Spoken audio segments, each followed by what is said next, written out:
It's Emily Jury's licensed clinical mental health counselor. Something that I work on a lot with people is recognizing this need or almost compulsion to be productive almost all the time. What I've noticed is that this is a trend that can lead to additional unhelpful stress or anxiousness in our lives, and it can be a common thread that is getting in the way of being able to truly feel relaxation and grounding and balance.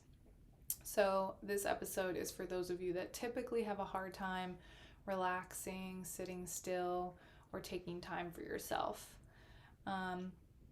First, to start off, here's a little reflection to see if you might be dealing with this sort of background belief or thought process of needing to be productive all the time. Notice what it's like for you when you take a moment to sit and not do anything related to taking care of your space, taking care of other people, or doing work or school related tasks. Is your body able to soften into the chair or floor or bed that's supporting you? Are you able to let go of the tension in your face and neck and shoulders and other muscles? Are you able to feel a sense of relief, calm, relaxation, peace? Or instead, are you sitting there feeling tense in your muscles, restless in your body? Is your anxiety starting to heighten? Are you maybe even feeling guilt or regret or disappointment? If the second batch of questions rings more true for you, you might be dealing with a certain level of pressure on yourself to be productive that might actually lead to short-term and long-term stress, anxiousness, and possible self-deprecation, which in turn can lead to less effectiveness and productivity in the long run, along with overall probably a lower quality of life. So, now that you've reflected for yourself, we're going to break this down to increase self-compassion and understanding and increase self-awareness, and then use that to consider what direction you might want to work towards in the future. So the first thing I encourage you to do is provide some understanding and context about where this belief came from. There's a reason that so many of us deal with this type of pressure. For one thing, if you live in the United States and were raised with individualistic beliefs, the need to be productive has likely been modeled and programmed into you from the beginning of your life. I grew up in New York, which is the stereotypical site of a go, go, go, work, work, work mentality.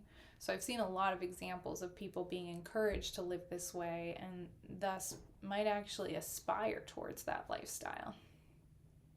Additionally, our home life and guardians have a lot of influence on that. So maybe you witness people in your life working really long hours with little time to relax. Or maybe you witness people taking care of the space and other people without giving themselves a break. Or maybe your guardians directly said to you many times, "What are you doing sitting there? You're being lazy, get moving." So take a second to reflect on what influences in your life might have started a narrative for you that you should never just be sitting around, and or that in order to be successful you can't take time for yourself. These influences can lead to a pressure that might sound like, I need to be productive, or I can't take a break, otherwise I'm lazy. Once you're aware of the possible pressures and where they might have come from, consider what the ultimate fear is. Are you scared that if you stop being productive, that means that you'll stop growing, which will in turn make you a failure? Or are you scared that moments of not being productive automatically makes you a failure? Or are you scared that you're not being productive, then that if you're not being productive, it will mean the world has no use for you or that you have no value? These are the deep, sort of scary questions we usually don't want to face or maybe even consider at all. And these are also the types of questions that might be best guided while in therapy. But if you take some time to consider what the ultimate fear is, then there's more options in how to cope with it, how to think about it, how to reframe things, how you want to support yourself and manage it.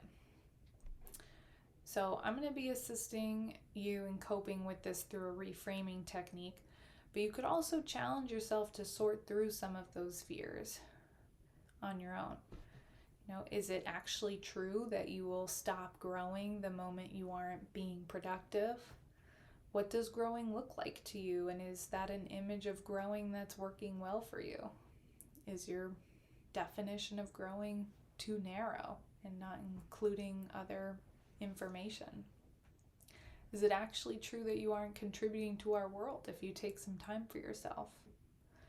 I believe that we all have an impact and contribute to at least one other living thing in some way, and having time to ourselves is an important way to stay grounded and balanced and thus be able to be productive.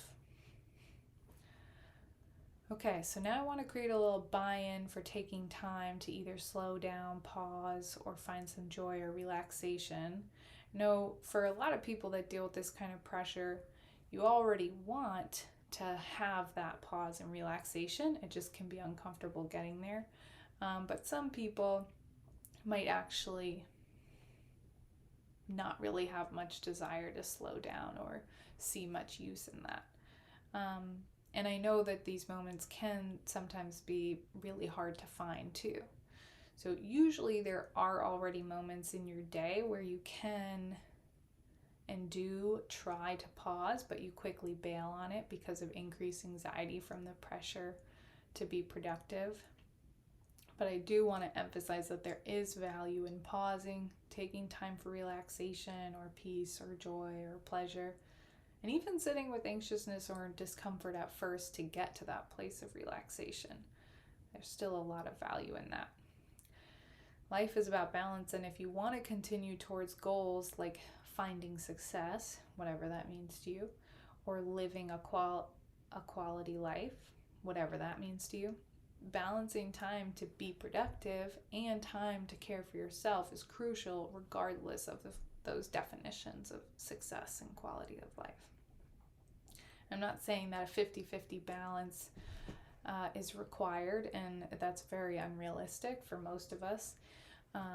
But any moment of understanding the value of relaxation and pause is useful. So even if you only schedule yourself 5 minutes during work or after work or whenever to fully give yourself permission to just be, you will have a better balance. So now I want to help with reducing that discomfort and pressure to make room for relaxation. So I encourage you to define terms. When you imagine what being productive means and looks like, what comes to mind? What images or words pop into your head? Go ahead and write out a list of things if you'd like. Things you imagine doing when you're productive, what your intentions are when you're productive, whatever else it might mean to you. You can even pause this to take a second or so to do that.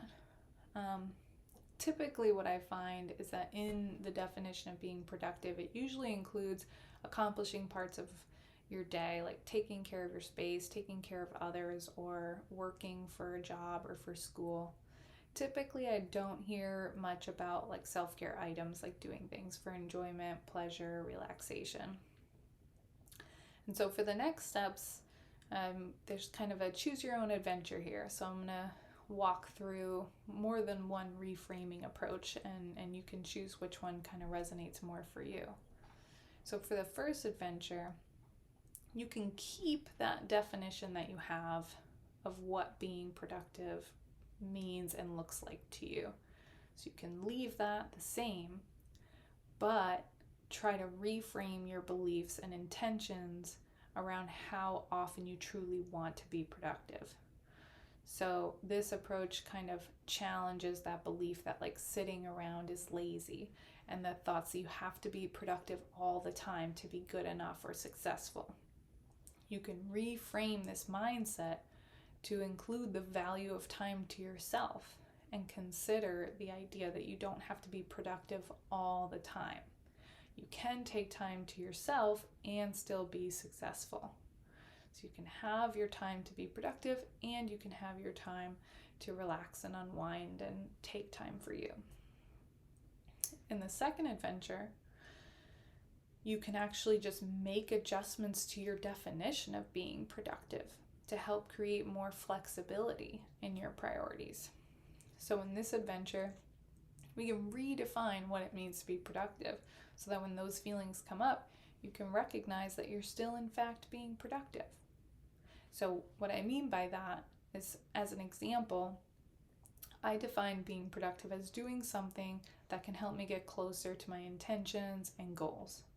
And I wholeheartedly believe in the importance of having time to myself for relaxation and joy in order to get closer to my intentions and goals. So I know that is what can help me stay grounded, feel balanced, feel grateful, have overall better energy, and then be able to work at the capacity that I hope to work at.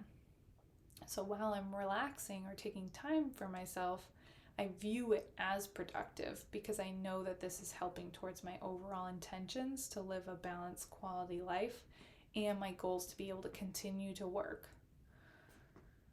So the key in general in either adventure is giving yourself permission.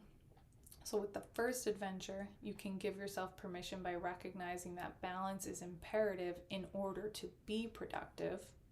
And with the second adventure, you can change your definition of being productive to include pauses for yourself. Both require you to identify and consider the value of breaks or time for yourself or pausing. So here are some ideas for pausing once you've been able to give yourself that permission. Finding some peace can be as brief as 30 seconds or as long as hours, depending on what you have time for in your life. But the most important part is giving yourself that permission so you can truly be present with these pauses.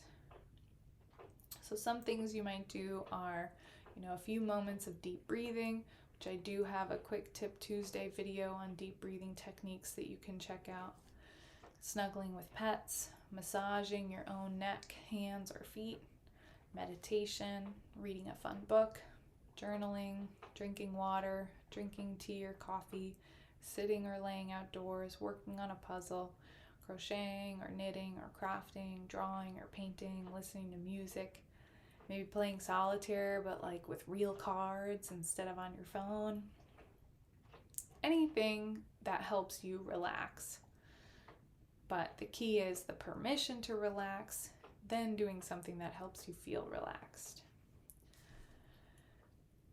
One last thing that's important for me to note that's slightly off topic but related to the pressure of being productive is that sometimes we keep ourselves busy because we're avoiding or escaping other unpleasant emotions like grief or sadness or loneliness or trauma responses.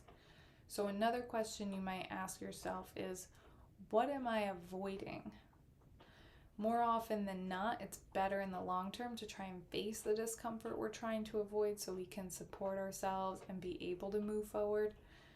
This is also best supported with a therapist, so look for resources on my website for how to find a therapist. But journaling and comforting yourself through the difficult emotions can be helpful when you're not in session with your therapist.